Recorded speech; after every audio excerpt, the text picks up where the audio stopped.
Education. If you hear that word, you are scared because you remember all those things when you were going to school.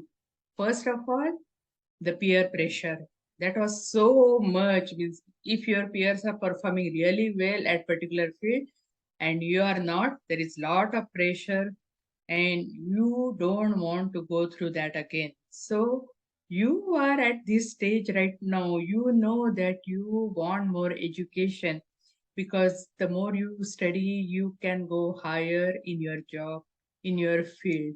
But you are scared because of all these things. Hey, there is a solution for that.